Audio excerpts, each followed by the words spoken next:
Welcome to Unafraid Show Daily Live, where we bring you the most important things in sports quickly, simply, and honestly. And today's show, you do not want to miss this. Oh, we have a jam packed three important things that you are absolutely not going to want to miss. So, I got a chance to watch the Sign Stealer Netflix documentary. The way you don't have to, I would still advise that you watch it, but it was excellent. And yeah, there are a bunch of takeaways from there. And it actually gave us some big time insights on Jim Harbaugh, Michigan, Connor Stalions, that things that we previously just assumed.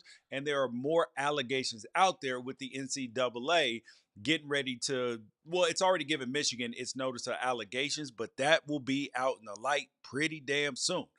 And North Carolina, they have a lawsuit going on with their name, image, and likeness. And this is a private school, public school issue, and it centers around the University of Tennessee. So you're not going to want to miss that either. And then Armen Keteyian's book talking about Nick Saban and Lane Kiffin, where you have some pretty strong statements about Lane Kiffin from Nick Saban. You're going to want to hear that as well.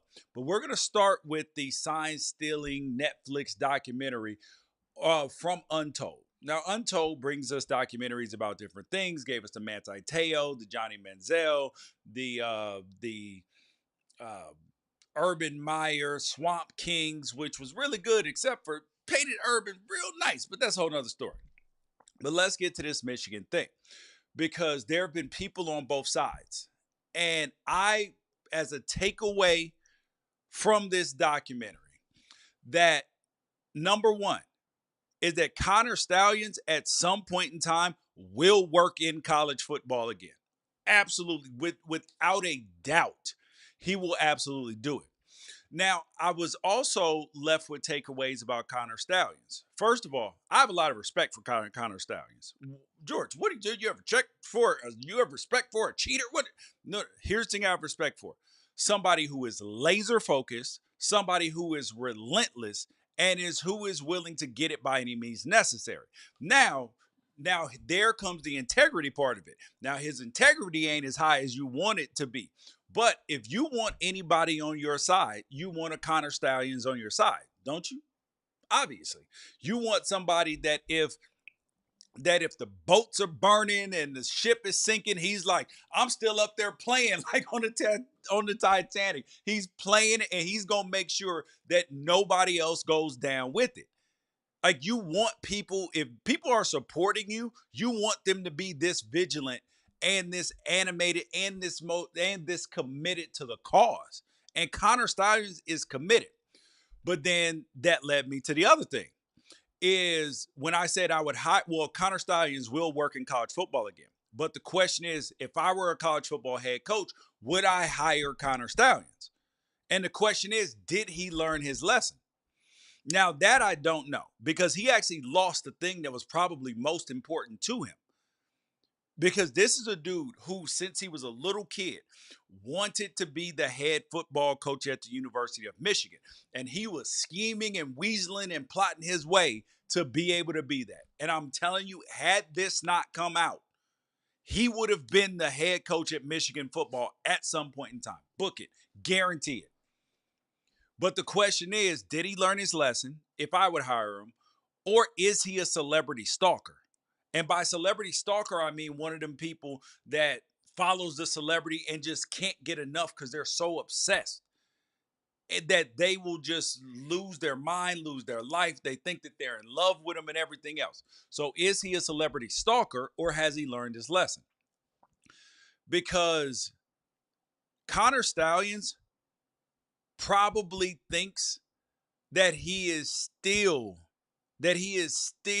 going to be the head coach at Michigan. Guarantee it. After watching this, he absolutely believes that.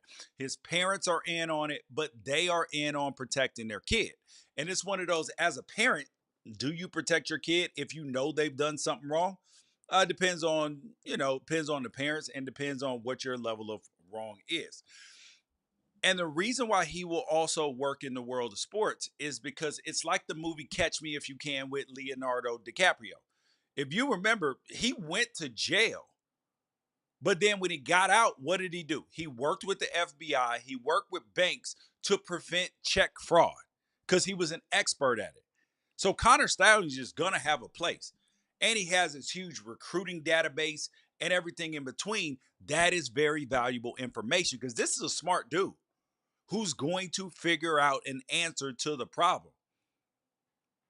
But the biggest question is that was not answered in the documentary that was inference that you do have to make assumptions about is how in the hell could Connor Stalions do all of this, be in the defensive and offensive coordinator's ear every single play, and nobody have a clue how or why he was doing it?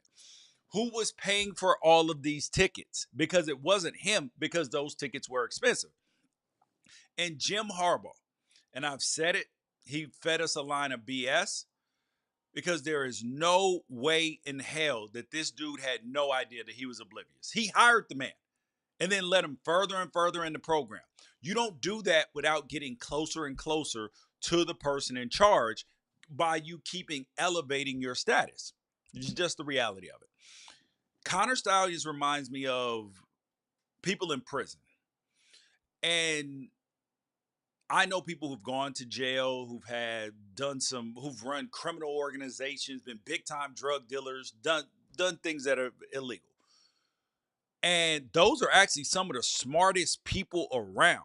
Like these are people, some of them have run multi-level businesses. Like if you've been a high-level drug kingpin, you've run different levels of business. You understand a hierarchy. You have a CFO, a COO, you have a general manager, you have regular employee. Like you understand that. But it's a matter of whether you chose to use your services for good or for bad, or illegal or not illegal, depends on however you want to say it. Because Connor Stalions' focus, like he literally went to the Naval Academy because he wanted to coach. But now here is where it goes left and where you have to wonder if Connor Stalions is the celebrity stalker or whether he is a person who just loves college football and is smart and has a talent. Well, here's the thing is that in there, he talks about that sign stealing operations go on 80 to 90% of college football. Because his whole thing is at this point is protecting Michigan, protecting Jim Harbaugh, protecting anybody in this. And he's like, I'll just take it all. But the truth is that, yes, there are people who are trying to decode signs and everything, but they're not flying to games, not on the level that they were, and they're not recording, and they're not doing the other nefarious things that were going on. And there was actually, probably the most funny thing about it is that this turned into something that happens in politics and everything all the time. So let's say that I do something wrong and I break the rules. And then my hated enemy is the one who catches me, is the one who, blows the whistle. And then me turning around and say, "Oh, really? Look at what my hated enemy did. They're the one who turned me in. You think that you can trust them?" Bro, you did it. It doesn't matter whether Ohio State was behind the investigation. It doesn't matter whether Ryan Day's brother-in-law, whoever was the private investigator. You literally did it. And I think that that's where Michigan fans continue to hold their hat. Number one, they're like, we got a national championship. We don't give a damn. And Connor was already gone. So that further complicates the situation. Is because they won a national championship without Connor Stalions for the end of the season. So that means that you have to assume that those were fair and legitimate wins. But then as a football person, that stealing signs and the things that were done and alleged to be done have a significant impact on the games. Because if it didn't, why the hell would you have a coordinator being paid over $1 million taking advice every single play from somebody making 50, 60,000? Come on now, man. But I do applaud his parents because they're being parents and you understand that they're trying to protect their son. And because there's lying going on. There is absolutely lying going on. In the deposition, Connor Stalions sat up there. Oh, that wasn't. I have no recollection of the Central Michigan thing. Dude, you're full of shit. We all know. Just like you can get back in the world of college football. Just tell the truth, Connor. Just tell the truth. Because if you want what you say you want, Connor, which is to be a head college football coach, maybe even at the University of Michigan, because you're clearly talented, smart enough, and you don't necessarily have to be a football guy in terms of playing in college or the pros to be a really good head coach. So, Connor, if you want in, tell the damn truth. The problem is when you sit there and lie about this, trying to protect Michigan and all of this stuff, you are putting yourself further away from what you want. Because do you know what Michigan did? Michigan turned their back on Connor Stalions, not talking to him. I'm talking about the university, Jim Harbaugh, everybody else turned their back on him. That's what universities and people and big corporations and stuff are going to do when trouble comes. You are expendable. This is why the truth is so important. And I know it feels wrong for you to come out and say it because you did it, but if you want back in, Connor, that is the only way. All right, because there's so many smoking guns here. There's the Uncle T, Tim Smith thing with the Champion Circle, their booster from their collective. He's gone. Why the hell did he get fired? Come on, man.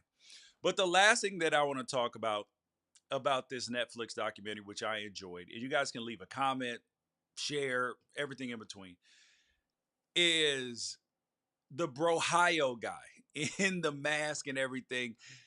The Ohio State people doing the investigation are the same as the don't F with cats people.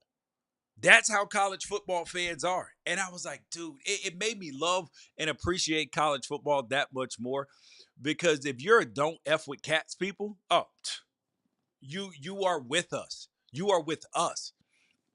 And the last thing that I was going to say is there have been allegations, and we're going to find out whether they're true or not when we see the notice of allegations about Michigan hacking into Ohio State and other teams' Exos. That's where they keep all their film from practice and everything else. That's what the biggest allegation is. Because even regardless of the sign stealing, the in-person recording, if you hack into somebody or use a password from somebody, pay them for it, anything, to somebody's Exos, that is a problem. That is the highest level of violation, and you should actually be hung up by your damn toenails. So, Jim Harbaugh, if this is true, the NFL must do what they did to Jim Tressel and suspend Jim Harbaugh. They must do exactly what they did to Jim Tressel. Suspend Jim Harbaugh, suspend some of his other coaches, because what you cannot do is violate stuff in college football and then go find a safe haven in the NFL. You cannot do that. But anyways, though, the next topic up. If you do not understand what's going on in the world of name, image, and likeness, this is for you. And you guys make sure that you guys like, subscribe, tell a friend. So hit the subscribe button, hit the like button right now on YouTube or on Twitter or wherever else. So name, image, and likeness rules have created a lawsuit in the state of North Carolina, which is impacting the Tennessee Volunteers as well. So, name, image, and likeness rules are different from state to state for high school athletes. For high school athletes, some don't allow it at all, and some states allow a player to capitalize on their own name, image, and likeness as long as they don't advertise the school that they play for. And then some states are just a free for all. And this has led to high school athletes leaving states like Texas to go to California, or leaving North Carolina to go to California and all of this stuff. Well, here's the thing about North Carolina. They have a unique setup because they actually have two different athletic associations that govern high school athletics. One of them is made up of mostly private schools, and then you have one that's made up of mostly public schools. Now, the North Carolina Independent School Athletic Association, let me repeat that.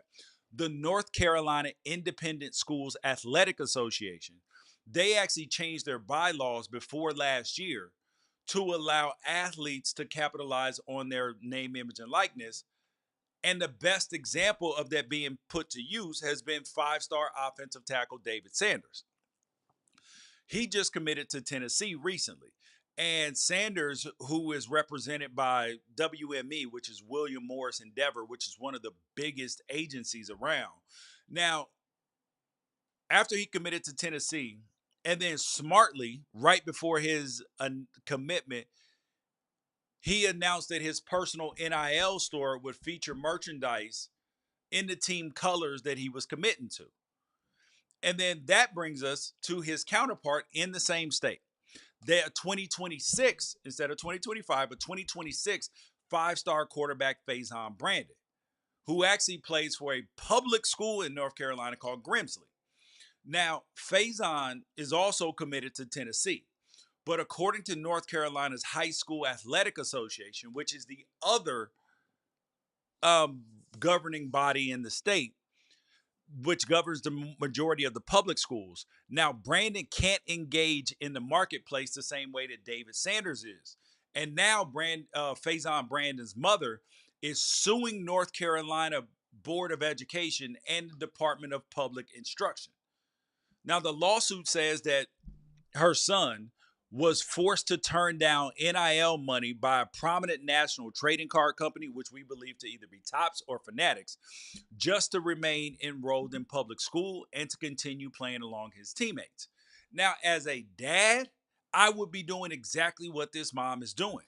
If you are impeding on my kid's ability to make money, that is a problem, especially when other people that go to private schools in the state, they can. Why is that?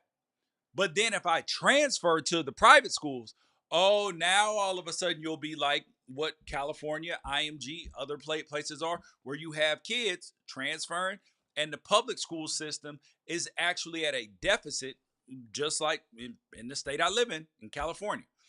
The public schools don't have the same resources, class sizes, all of this stuff that the private schools have. So the best football in the state of California, for the most part, is at the private schools, particularly in Southern California. And now, before we just beat up the North Carolina High School Athletic Association, this isn't their fault. Now, it's important to know that their board of directors actually did approve a policy over a year ago that would allow high school athletes in North Carolina to pursue and profit off their name, image, and likeness opportunities. So you're wondering, George, how? Okay, so if they did it, what's the problem? Well, before that rule could be cemented into place, the North Carolina State House and State Senate, they passed Senate Bill 452. So look that up, Senate Bill 452 in North Carolina. Now, the bill was meant to increase mandatory minimum insurance limits for North Carolina motorists for the first time in 24 years, which, for whatever reason, was going to pass with flying colors. But this is what happens in politics all the time, is that people put other stuff in bills, they sneak it in on stuff that is going to for sure pass. But what actually happened is North Carolina Republicans added to the bill language that then stripped the North Carolina High School Athletic Association of its decision-making power over the issues like NIL, and subjected the NCHSAA to annual audits. And most importantly, the conservative state government of North Carolina allowed the government to define the rules for biological participation requirements. So that's right. Faison Brandon can't cash NIL checks and play for his public school because North Carolina Republicans, and mind you, this is not a Democrat Republican issue. This is just who did it. These are the facts, because they were trying to keep biological men out of women's sports. Okay, so you're like, okay, that makes sense, right? No, the issue is that they used a bill about auto insurance minimums to make that happen. And now there is a big backlash on it when it comes to NIL and the public schools. Because I'm not here to tell you what to believe in or how you feel. I have stated how I felt about that issue in another video. I'm just telling you what happened. Now, North Carolina politicians, in an attempt to expand the government control over the state athletic association, they restricted its residents' ability to participate in a free market unless they enroll in private school governed by an entirely different athletic association. But just because the state took control doesn't mean that they just can't find common sense solutions for public school kids, right? You would think like that would make sense. Wrong. Because North Carolina, the Board of Education, then put rules into place that started on July 1st of this year that banned public appearances or commercials, autograph signings, athletic camps or clinics, the sale of NFTs, non fungible tokens, product or service endorsements, and promotional activities indulging in personal and social media advertisements. What? So you're intentionally hurting the private school kid of the public school kids. So somebody has a vested interest in this in the state of North Carolina. So this has to be brought to the light because she actually, his mom, who is suing, she actually wants a preliminary and a permanent injunction to allow NIL for public high school athletes. And that in her son's specific case, not allowing for NIL has meant that the quarterback has missed out on potentially millions of dollars that Brandon has no guarantee of ever recouping. And then you got North Carolina's Department of Public Instruction that has told his mom, Rolanda's representatives, that the process to revise the rule will take a full year. But that's exactly why they want this injunction right now. And this is the issue. This goes to socioeconomic issues. Private school costs money. Yes, there are rich people that put their kids in public school.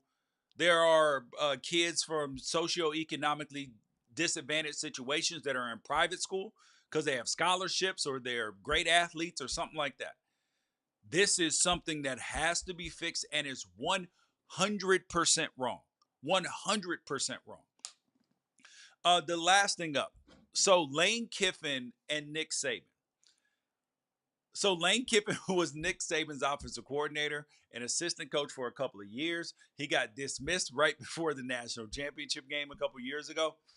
But Nick Saban has been a troll. He's a regular troll on social media. And now, look at this.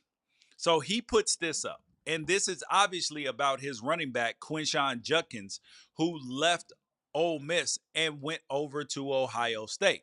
He says, and the article title is How Ohio State Built a $20 million National Championship or Bust Roster via ESPN. That was obviously a shot at his running back who left and went over there. But and from the article, quote, Day's vision became reality. Buoyed by name, image, and likeness, war chest this year of $20 million. And according to the writer of it, the Buckeyes struck gold in the transfer portal, landing the top two players in safety Caleb Downs, who came from Alabama, and running back Quinshon Judkins from Ole Miss, who, side note, is OD, is overpowered. Everything in the NCAA 25 game, they literally had to nerf the kid. But anyways, Lane Kiffin is going to troll you. But does Lane Kiffin actually have the right to troll after how he left Tennessee and FAU to secure his own personal bag? So you control everybody else, but Lane, you literally did this. You left Tennessee high and dry to go to USC. You left FAU after they gave you a chance to revitalize your opportunity and then go over to Ole Miss. Come on, man. Like I'm you know, like Lane Kiffin. But at the end of the day, this is hypocritical behavior. I'm just saying. That's just the truth. All right. So, and then how this goes. So, Lane Kiffin leaning into his reputation as a heel and as funny timing. Armen Keteyian's book with John Talty called The Price: What It Takes to Win in College Football's Era of Chaos. So here's where the Nick Saban part comes in, because there's a chapter dedicated to sports agent Jimmy Sexton, who is by far the most powerful man in all of college football, because he represents the majority, yes, the majority of big time college football agents. Prime example, he represented Willie Taggart, who knew that Jimbo Fisher was going to go to Texas A&M. So then he knows that. So then he knows that Willie Taggart wants that job while he's at Oregon. He's like, don't sign that extension, man, because I got something for you at Florida State potentially. Jimbo Fisher goes Texas A&M. Boop, boop. Same thing. Same thing when Nick Saban retires. Oh, I wonder whose agent. I wonder who got the job. A Jimmy Sexton guy. Come on, man. And there's a whole chapter in the book dedicated to him and his relationship. And CAA actually reps both coaches. And it was actually Sexton who encouraged Nick Saban uh, to hire Lane Kiffin after he got fired by USC. And Saban explained the hiring at the time as Alabama's needing to modernize its offense at a time when the game was shifting away from the run and punt, run heavy pro style to the spread, the power spread essentially that Alabama runs now. And then there's a quote where Nick Saban says, "That son of a bitch," referring to Lane Kiffin. And then he says, "I'm going to fire you, Jimmy, for ever making me hire that narcissistic prick." And it's interesting because he also said, "I ain't never had a effing coach that I can't control." Because Lane Kiffin is his own individual. He is a maverick, if you will. He's his own person. He going to do his own damn thing. And now Nick Saban ended up in a position hiring him. And now that beast has gotten grown and exploded even that much more.